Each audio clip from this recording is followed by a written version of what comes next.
I'm Jella Choco from Bus 4-2. Today, I will discuss the social context of 20th century American reform movements. The beginning of the 20th century, America was transforming from a nation of farmers and small town dwellers to a nation of urban workers and employees. Small-scale traditional economic life was being absorbed and transformed by a growing of mass production, distribution, and consumption. Industrial technological innovations was dramatically increasing economic productivity, while capitalist industrial growth resulted in more goods and services. Mergers and acquisitions among firms resulted in large and powerful corporations that tried monopolistic control of produce markets such as steel, machinery, oil, and railroads, as well as consumers markets such as food processing, leather goods, sugar, rubber boots, and gloves. In short, the dual economy discussed in Chapter 6 was taking shape. In a single country separated by different levels of development, technology, and demand patterns. Wealthy classes who owned and controlled large firms often had lifestyle involving such as ostentatious displays of new wealth that Mark Twain satirically described the decade of the 1960s as the Gilded Age. The names of the families who built such firms are familiar to us still: the Rockefellers in oil, the Carnegies in steel, the DuPont and chemicals, and the Morgans and Mellon in banking and finance. At the same time, wages and material standards of average families also rose significantly between 1860 to 1900. Immigrants seeking opportunity flooded into American port cities, satisfying the demand for labor, but also creating suspicion by their un-American behavior and culture willingness to work for wages lower than real American would accept. A pattern that repeating itself now. During this period of general economic expansion, there were increasingly severe recessions and business downturns in 1873 to 1879, 1884 to 1886, and 1893 to 1897. In the lives of ordinary families and individuals, these economic boom and bust cycles meant a cycle of finding opportunity, often losing it, uprooting, and moving. During this period of disruptive progress and change, urbanization called into question the symbols of American culture and identity rooted in the rural image of the American way of life. Industrialization and immigration late 19th century government, which appears corrupt in retrospect, was supportive of other industrialist interests but otherwise unable or unwilling to address the problems caused by the profound economic and social transformation. Two things are important for us to understand about the kinds of social reform movements that emerged at the turn of the last century. First, a sizable minority of workers and many farmers bore and burdens and became the victims of change. Second, in spite of generally rising living standards, there was pervasive concerns about the social problems connected with industrial capitalist expansion and political corruption of the era. Socialist status and reform movements in the mid-20th century. We have argued that the most important reform movements in the first half of the 20th century addressed grievances related social class, but they left to unaddressed the grievances of many others whose problems were not rooted in social class but rather in social status. After World War II, status-based reform movements exploded with particular fury and pervasiveness. Socialist status and reform movements in the mid-20th century. The mid-1960s witnessed a vast upsurge of protest movements whose claims impacted the lives of most Americans and received the attentions of media, political leaders, and the courts. The social protests that began in the 1960s had to do with inequality. So far, the demand for greater equality has become largely from the young, from the black, and from women, but other groups have asked more autonomy control over their own lives, for more liberty and democracy. Moving on to social class and reform movements at the turn of the 20th century. Important reform movements were rooted in the conflicts and grievances related to social class. Social class talks about people who share certain economic positions, interests, and problems. Three important class-based movements were related to the interests and problems of farmers, workers, and educated professionals and intellectuals. The three class-based movements are agrarian populism, labor movement, and progressive movement. First is agrarian populism. In the late 19th century, agricultural productivity increased significantly along with industrial progress. Consumers in the rapidly growing cities were supported by the increased availability of every type of food and fiber due to agriculture's increasing technology and efficiency. However, due to weather inconsistencies and seasonal price variations, farming and ranching remain risky. Prices for all the items gradually decreased in the late 19th century as economic productivity increased. But the price decline for agricultural goods was more apparent compared to other goods. In the last decades of 19th century, a major rural protest movement arose out of hard times on the farm. These protests originated in the Midwest and was centered on the state-level social movement groups known as the Grange of the Patrons of Husbandry. The bank, railways, merchants who sold equipments, and all other middlemen who stood between farmers and urban consumers were the targets of these protests. Second is labor movement. A revolution was growing among urban workers for similar reasons. Despite the successes of capitalism throughout the Gilded Age, working and living circumstances were terrible for most people. Over 35% of the working force in 1900 was made up of those who work in sweatshops, mines, and factories.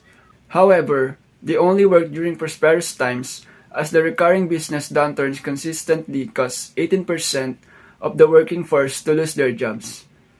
But even in the best circumstances, life was difficult and unstable for working class families. Workers in 1900 labored for less than $2 per day, while putting an average of 60 hours per week. All of the men, children, and women tried to work despite the smoke, flame, the din of furnaces, and exposed machinery. Boiler explosions, mine collapses, or railroad disasters frequently resulted in their death or injury, and few of them received any sort of compensation. Labor protests began to take the form of strikes and frequently violent confrontations between employees and their employers in the last decades of the 19th century. However, these instances outraged industrialists and alarmed a wide range of middle-class people, and they contributed to the widespread increase in anti-labor sentiment. Public leaders frequently called in the state militia and giving corporation thugs and hired firemen the freedom to put down and disrupt strikes and labor protests, wherein the fact both victims and perpetrators of violence were typically members of the working class. While such labor protests were frequently spontaneous, organizations of the labor movement emerged to provide the worker protest movement coherence and directions. The Night of Labor, that is open to all workers, had 700,000 members by the 1880s. Instead of emphasizing strike and collective bargaining, it focused on a political reform. A mandatory 8-hour workday, progressive income taxes, producer and consumer cooperatives, and federal government arbitration of labor disputes were some of the demands made by the Knights. They supported workers in the aforementioned situation while not endorsing strikes. Third is progressive movement. Despite the country's prosperity between 1897 and 1917, Americans saw a perplexing price inflation. Few were aware of these issues, but urban middle classes, who may have been severely impacted, the blame on large trusts and monopolies. Others blame increased wages that raised the cost of living on organized labor.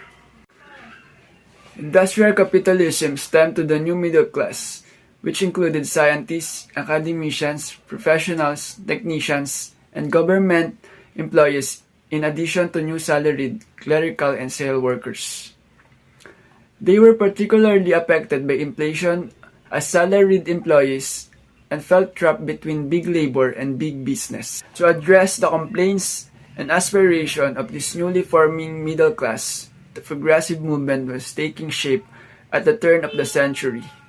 Small business owners were concerned about the powerful monopolies that governed their supply chains, threatened about train fares, feared unions, and mistrusted, and for good reason, the unstable national banking system dominated by the powerful private banks.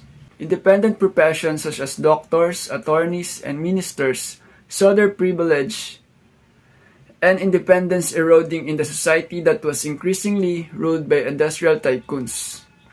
They came into contact with issues of poverty, illness, and exploitation, as well as the struggle of workers through their work and professional endeavors as social workers, teachers, government scientists, public officials, journalists, and academicians.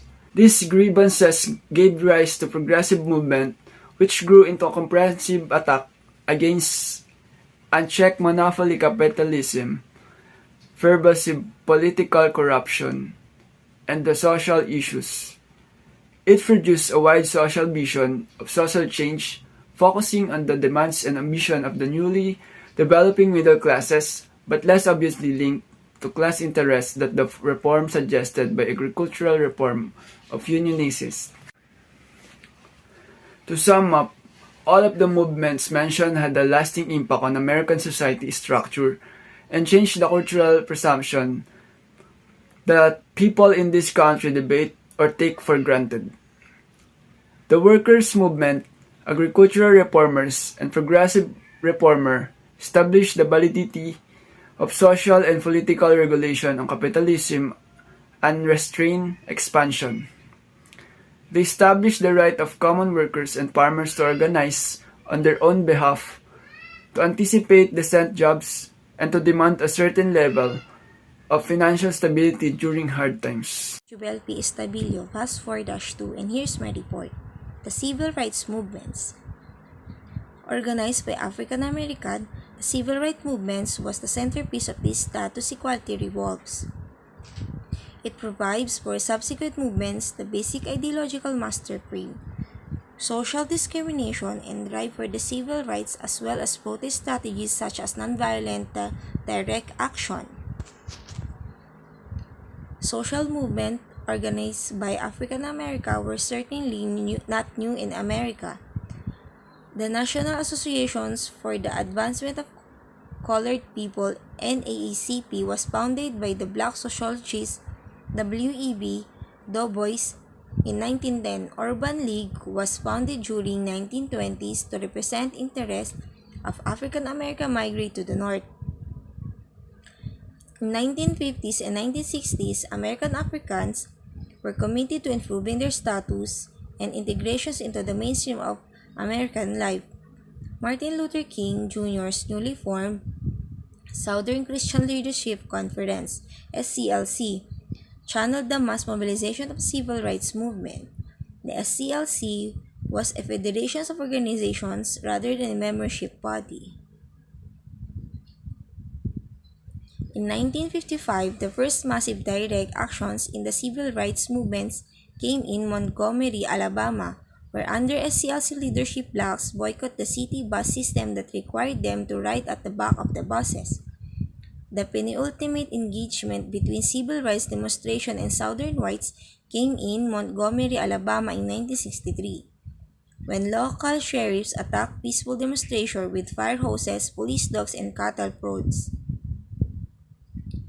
The Kennedy administrations, previously supportive of the movement but reluctant to do anything that would lose the support of Southern whites, now responded swiftly. Kennedy was further pushed by congressional civil rights leaders who convinced him to give the Attorney General an authority to get involved in any civil rights cases.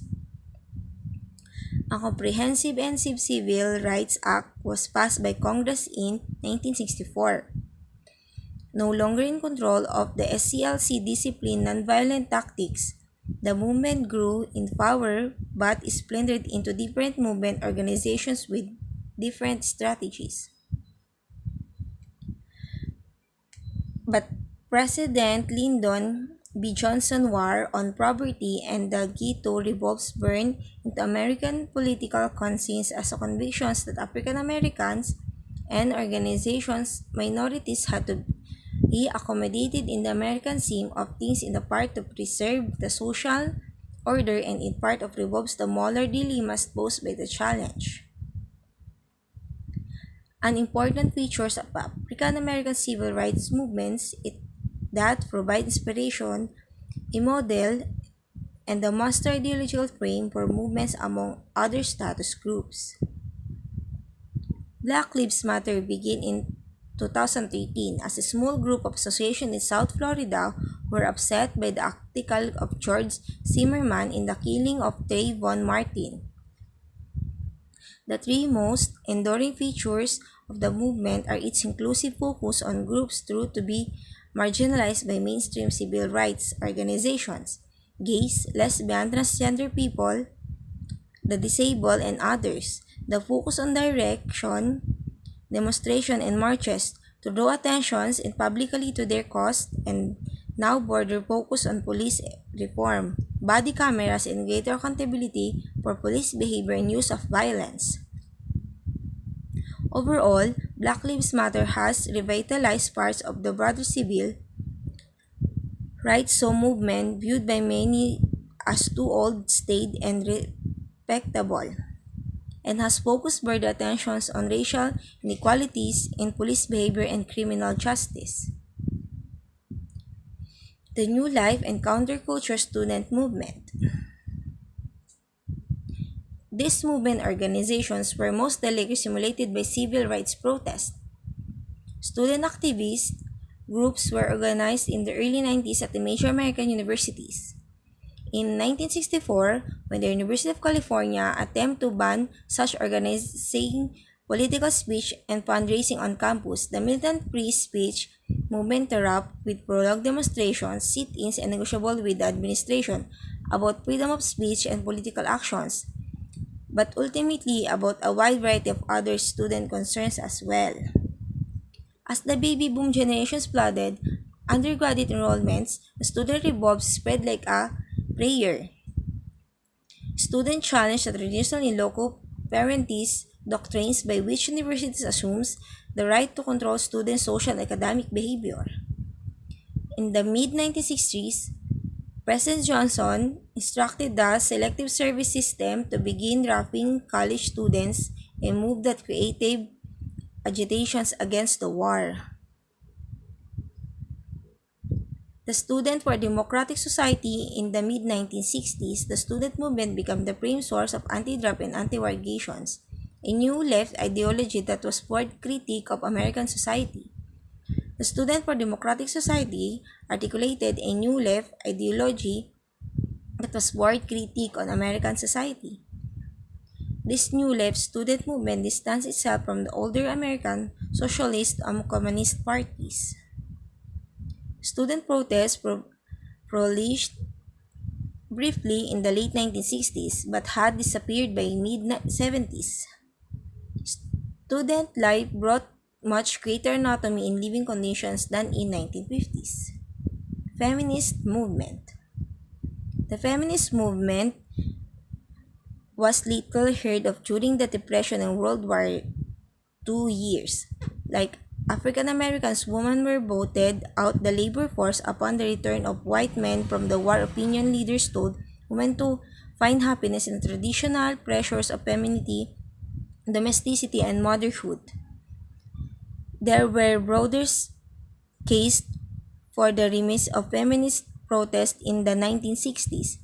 Most of the organizations of the feminist movements had prior experience in other social justice and rights movements.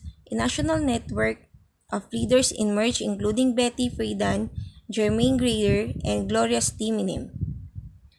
By the mid-1970s, there was a little consensus among women in the feminist movements about issues that transcend the clearly defined issues of gender in political and the labor forces. Older reforms had a well-organized site, network organizations with ambitious popular base. Younger radicals had a large popular base without a national network. Other status equality movements. Other status equality movements sprang out of the general pattern protest movement that emerged in 1960s. Among them was the Hispanic American or Chicano movement among Mexican American farmers, workers, and barrio dwellers in southwest cities. The gay liberation movement started in 1970s to advocate for broader civil rights for gays and lesbians. The recent Dakota Access Pipeline demonstration have been ongoing in the North Dakota. When completed, the pipeline will transport approximately 500,000 barrels oil per day. The Standing Rock Tribe and the other Native American groups have filed one paper appeal in federal court, but the outcome is so far from granted. Reforms movements and political opportunity structures. Movement for status equality have a long story attempting to win civil rights. Why did the why did they succeed in becoming society reforms in movements in 1960s? Political realignments enlarged the political opportunity structures for movement mobilization significantly. Because of the urbanization, congressional reapportionment resulted in a loss of authority in rural of southern districts. Rather than a reduction in effort by movement activists, status equality campaign halted in the late 1970s and early 1980s. The slowing of economic growth in 1970s did not allow for the constitutional of actual advances in living standards. By the end of decades, Republicans held the electoral majorities in the majority of Old South states. The conservative movement. Conservatism as a philosophy or ideology was not new to America. A tiny but significant group of old right professors, philosophers, and writers retained in development the heart of post-war conservative philosophy. By the late 1970s, a powerful new group, neoconservative theorists, had developed. Popular intellectual periodicals such as Commentary and Public Interest were founded by influential intellectuals and professors. A group of activists, conservative movements, organizations came together to establish the new rights. Through phone talking, computerized mailing lists, and direct mail appeals, new right organizations generated a large base of public support for conservative objectives. Conservatism, both cultural and economic, spread like wildfire. By the 1980s, conservatism had grown into a formidable counter-movement. Haute couture, condominiums, UPs, and Beamers, or BMW, represented the decade of goals. Liberal had acquired the disparaging L word in American political discourse by the 1980s. Religious fundamentalism, patriotism, family, sexual conventionalism, free enterprise, and ethnical support of laissez-faire capitalism were all reasserted. Reagan and Bush were elected with the large electoral majorities and conservative reform program. Conservative or reprivatation initiatives run up against tremendous barriers. The government backing for organized labor dwindled, and the phrase "the end of welfare as we know it" became a polemical catchphrase. The era which feminists had fought for almost a decade and anti-discrimination laws safeguard LGBT rights appeared to the doom. Even among conservatives, there are major disputes over budget deflects, foreign engagement, the Iraq War, and the efficacy of the religious rights social agenda. Some have reacted cynically to conservatives' inability to pass legislations linked to their social agenda. The Tea Party has been less active since 2010, yet it remains important political force in the United States. Activists have been vocal opponent of the Affordable Care Act, Obamacare, and have been skeptical of post 9/11 foreign policy objectives. The defeat of House Republicans Majority Leader Eric Cantor was their most prominent election victory. The Sanders campaign marked an political shift away from unrestricted capitalism and deregulation, which was typically precipitated by an economical crisis. Sanders' campaign became a movement. Sanders aimed to broaden the position of big banks, Wall Street financial interests, and multinational business.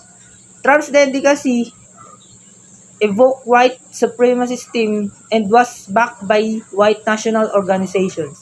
Donald Trump's election generated a ferocious resistance movement spearheaded by the Million Woman March on Washington immediately after his inauguration.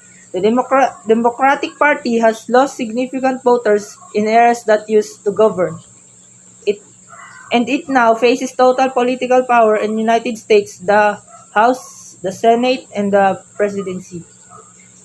Some conservatives are being energized by the debate over evolution education in public schools. The universe and life are far too complex to be the result of random acts of nature, according to various standard and intelligence design theory.